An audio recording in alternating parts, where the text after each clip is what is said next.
4 new Moebius records, and I'm really excited because I'm well on my way to having all his solo stuff. Dieter Moebius was an electronic music artist and half of the krautrock group Cluster. Now, if you don't like the term krautrock, you could say German space music or kosmische, which is cosmic music.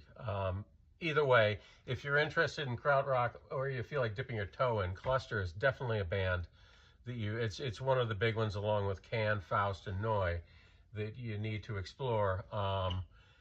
They were, All Music Guide said they were the most important and consistently underrated space rock group of the 70s.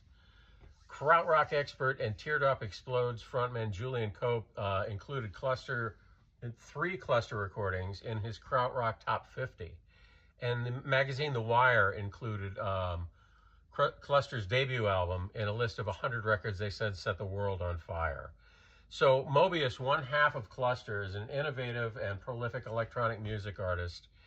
His albums run the range of mutant soundscapes to ambient textures. And it was quoted in a review, this is not me saying it, I read this in a review, that his music sounds playful and sinister at the same time, and I couldn't agree more. So I got 4, and I'm going to have everything before long. Strange Music, 1982, experimental electronics and primitive post-punk. Blue Moon, it's a soundtrack to a film I'll never see, and but I like Moebius, and that's why I have it. 1986, it's 11 minimalistic and rhythmic electronic pieces, and it sounds like, you know, the way it's paced and the shorter pieces, that it is made for a movie soundtrack. Blotch, 1999, abstract arsenal of moody and dark ethereal sounds. And this, you know, this stuff's not wildly expensive. It's a new reissue because good luck finding originals. Or this probably didn't come out on vinyl originally anyway, I don't think. 19 bucks online from Discogs. And finally, Nurton, more of the same, more ethereal abstract stuff. This is a little more threatening and futuristic, but I'm very excited, and I probably have, I don't know, 6 or 7 more Moebiuses to go, and I think I have everything. And then moving right along, just in time for the holidays, the Strut Christmas record, which I've been wanting for a couple years now. It's not easy to find. It's expensive online. You can only get it from Europe, and the recent Terra drama has made that difficult, and more vendors from Europe are not shipping to the United States right now.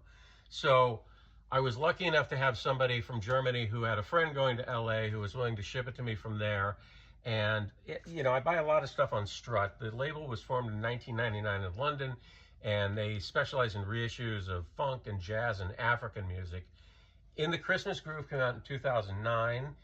It's various artists, rare and obscure soul, funk, and blues Christmas songs from the 60s and 70s, not well-known holiday standards. So if you're looking for familiar version of Jingle Bells, it's not going to be on here. Actually, a lot of the artists I haven't even heard of. The first one, Jimmy Reed, though, everybody knows Jimmy Reed, the blues guy. So I'm thrilled to finally have this, and if you didn't know, this is an imitation of the James Brown cover. Here's the Strut Christmas album. Here's the James Brown album. Everybody should have this James Brown collection. This is fantastic. In the Jungle Groove, this came out in 1986, and it features his heavy funk phase from like 69 into the early 70s, was when he was really just churning out hard funk. So this doesn't have any of the hits.